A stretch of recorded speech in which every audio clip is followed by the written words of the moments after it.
Good morning, YouTube. Hey, today is Saturday, July 30th. I'm talking a little quiet. We're out here this morning. I got tearing up early this morning. We came out. We've been picking chanterelle mushrooms, and it's been raining every day. We've had a ton of rain lately. I mean, it's just every day we've had afternoon showers come through, so there's a lot of water. Everything's soaking wet. The ground's wet. We're walking out here today. I've also got a trail camera with me. When we were picking over here the other day, we jumped a buck, and Taryn said she thought it was a spike. I think there were more than one bucks, actually, because the one I saw was definitely bigger than a spike. So we're going to put a couple cameras up over here in this vicinity. Look at this one. Yeah.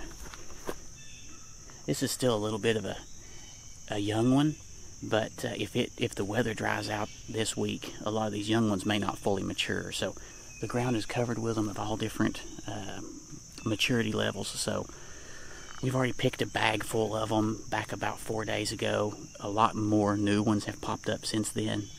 So as long as we keep having rain on a consistent basis and having these hot, humid conditions, they ought to keep popping up to some extent. But anyway, I'm going to hang a camera over here.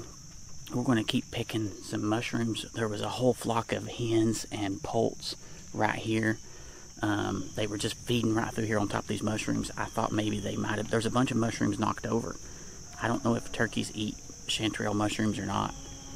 Anyway, I don't know. I'll have to look into that and see. But they were all in here, but there's still mushrooms everywhere. So we're going to get these mushrooms harvested. There's another 2 clusters way back over here in the hardwoods. If you're unfamiliar with chanterelle mushrooms, there's all kinds of videos on YouTube you can look up to get a little more information on them. You know, there's really only one look-alike out there. It's the jack-o'-lantern mushroom, and to me, they don't look anything alike. They grow in very different cluster groups.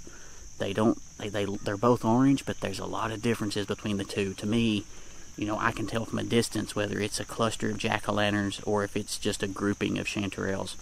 But, you know, if it's something you're looking at doing, do some research, look into it. There's a couple videos out there. I'll see if I can link them down below to some videos that are really good out there that talk about them. Anyway, we're going to get this done, get these cameras hung. I got to get her back to the house. She has a lot of errands she's going to go do today with my wife. And after that, after I get her to the house, I've got beans to pick. I've got tomatoes to pick. The garden has been soppy, sloggy, nasty, wet. So there's a lot of things to be done today. So I'm going to have a busy, busy day. Actually from now on. So anyway, I'll take you along on part of that journey as well, just so you see what it's like for a day on the farm here. But anyway, let's get to picking. I think I may see something orange way off in the distance we need to check out in a minute too. It's a good one.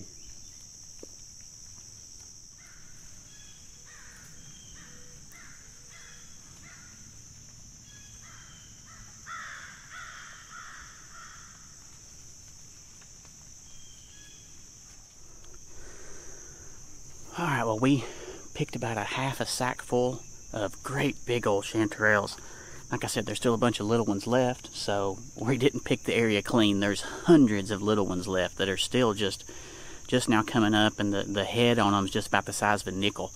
So there's a bunch of them still left that are coming up in immature stages. Anybody that's curious, we're underneath a bunch of oak trees right here. Well, actually, it's oak and hickory. Right here where I'm standing, it looks like scarlet oak and northern red oak and hickory. Trying to find a hickory to tell. I don't even see a hickory right here around me. I know there's a bunch in here, right over there. They're farther over there. The hickories are over there. The white oaks are over there. There is a black gum, but they're not underneath the black gum. Right now, they seem to be right underneath the red oaks. So, you know, that's kind of what I've always heard. Chanterelles tend to be under oaks, hickories, sometimes even under walnuts, but mainly your red oaks, white oaks, and hickories. So for anybody that's curious, that's what we're picking under. Alright, we're going to get these carried out of here, get to the house. Oh, we did hang the cameras back over here. There's a travel corridor, and it looks like I think a bedding area where we jumped that buck the other day. And so we've got a couple cameras hung there around that location to see if we can get anything coming in and see exactly what kind of movement and use there is in there. So I'm going to get out of here, and I'm going to get to the garden and get to picking. So I'll see you at the garden in a few minutes. All right, we're down here at the garden now. So what's back here beside me, this is the white half runners. Most of it's trellised. I've got cattle panels up, or wooden trellis, what do you call it, lattice up, that it's climbed up. And as you can see, I mean, it's as tall as I am. And then back here behind me, those are some contender beans. And then back over here, what you can see, those are dragon tongue. I'm letting those dry. Those are a shell bean, kind of like a pinto bean or a white bean, if you want to think of it that way. So I'm letting them just dry up, die, do their thing. I'll pull the whole plants up, and then we'll shell those beans. If it stops raining, we'll be able to shell them. Otherwise, they may just mold on the vine. I don't know what we're going to do. Last year, we canned a whole bunch of them. They tasted okay. The kids didn't care for them so much, so I'm letting them do their thing and be a shell bean this year, a dried bean, basically. Anyway, I'm going to get to picking these white half runners. There's a whole bunch of them back in through here. They're still blooming. I mean, they are blooming heavily. They are loaded with beans this year. All this rain, they're just loving it. Anyway, I want to point out too, on, and when we were picking mushrooms there earlier, I showed the wife and some other people some clips, and they were like, "Oh my Lord, your daughter's all around poison ivy." Well, part of it was poison ivy. A lot of it was Virginia creeper. Most of it was Virginia creeper, actually, with a little bit of poison ivy mixed in. I've never been allergic to it.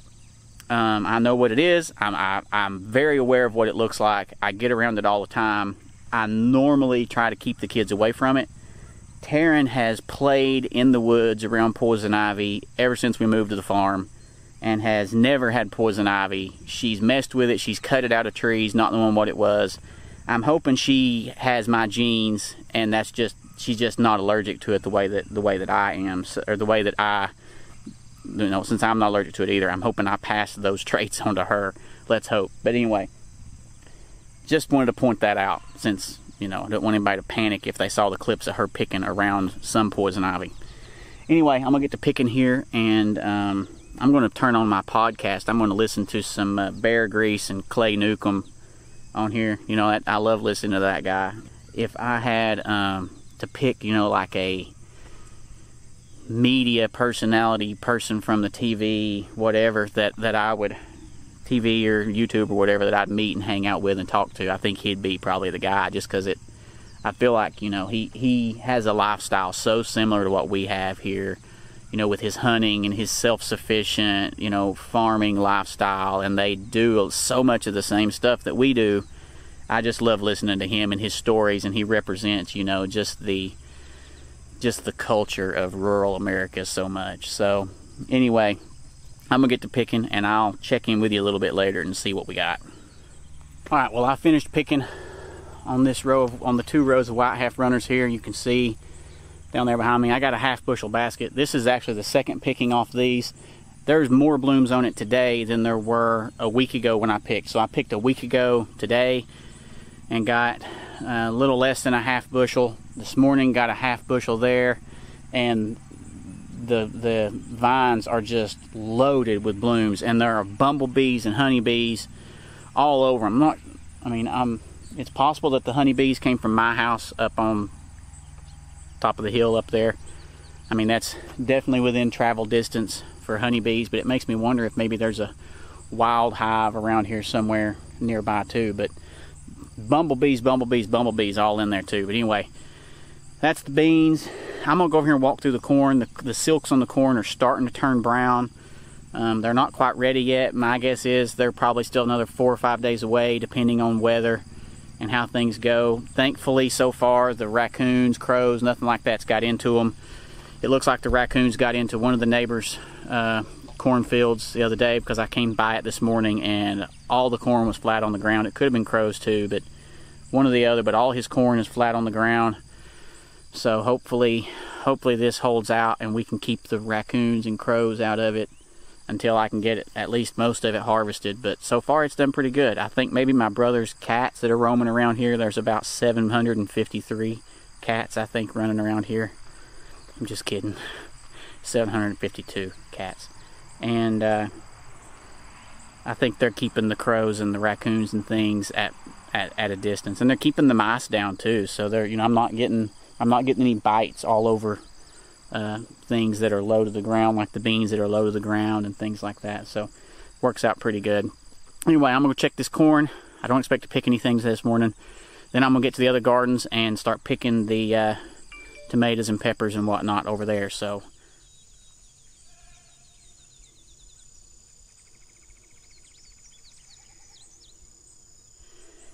alright, picking beans. I guess that is kind of an itchy job. Anyway, I've only found sign of crows been in here on one stalk of corn, so that's a good thing. But I just pulled an ear that had it had all black silks on the end of it, so they fell off. But anyway, when you pull it open, it is ready. And then I did the test where you stick your fingernail into the kernel, and depending on what color the juice is that comes out of them, you know, if it comes out a milky, creamy white, then it's, for the most part, it's ready. If you got black silks and your juice comes out that milky white, then you pretty much are ready. So I've got just a rough estimate.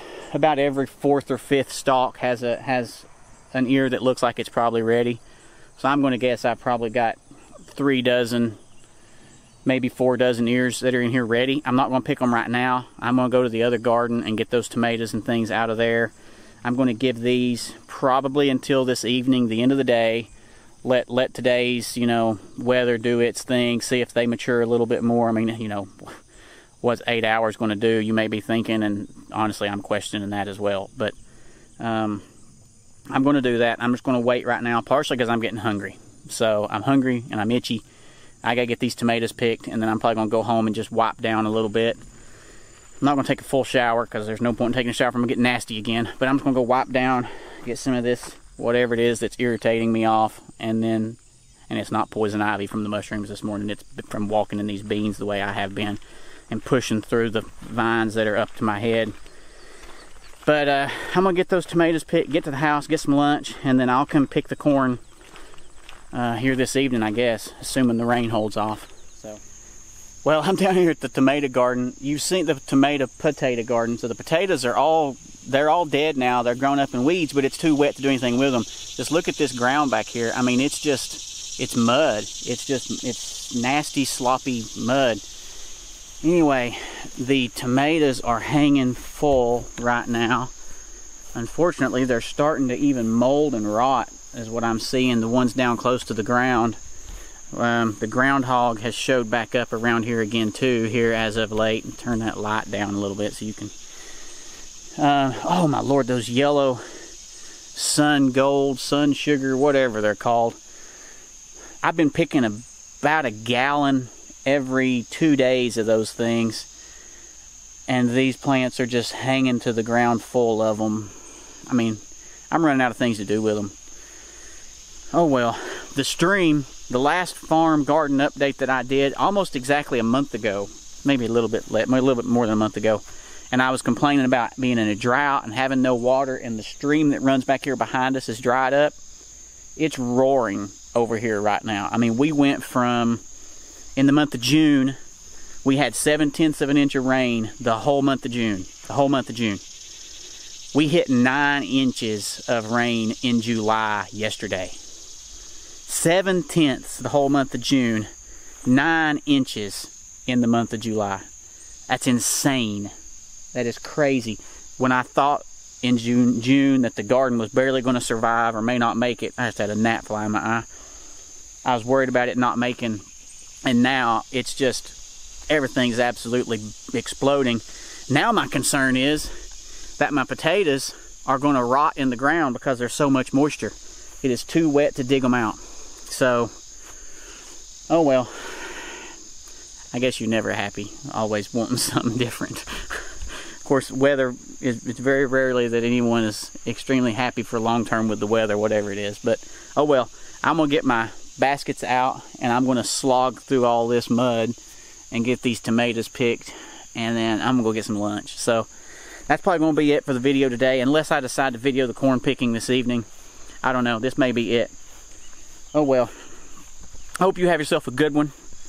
I hope if you got a garden out, I hope you're doing well. If you're foraging, having some success with that as well. And if you're getting ready for deer season, good luck to you. I hope you've got a good